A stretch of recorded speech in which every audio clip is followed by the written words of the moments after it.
to play at a funeral for a homeless man. It was in a small rural community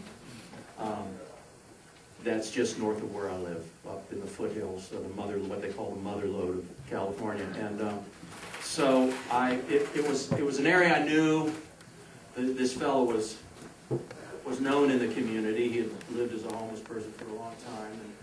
And so the funeral director actually wanted to, they had brought money together and actually wanted to give this man a really nice burial. He had no family, nobody to get in touch with when he was passing.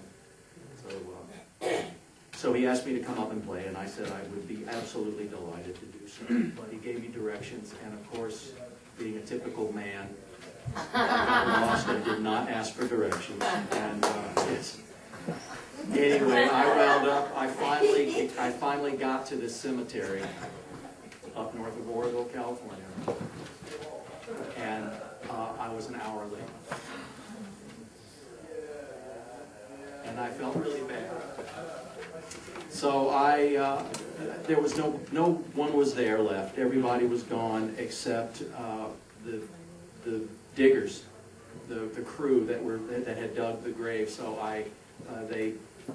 they were having lunch, and that was all that was going on. So I got out of my van and I went over to the gravesite and I looked down in there, and sure enough, he had already been laid to rest. The coffin lid was there. It was all I could see. And these guys were over by a tree, and so I pulled out my fiddle and I played my heart out for this guy. I played my heart out like I haven't in a long time. And as I played, these guys got up from their lunch. They came over and joined me. They just stood there and listened to me play, and I kept playing. And they started to weep, and I started to weep, and we got swept up in it, and it was a beautiful thing. And I finally put away my fiddle and headed for my car. And I heard one of these fellas say, he says, you know, I've been doing this. I have never experienced anything like this. I have been putting in septic tanks for over 20 years.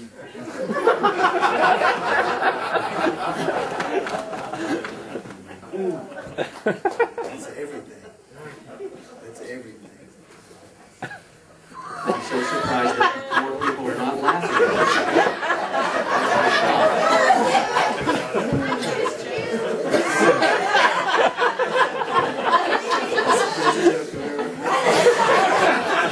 Are you just kind of stunned?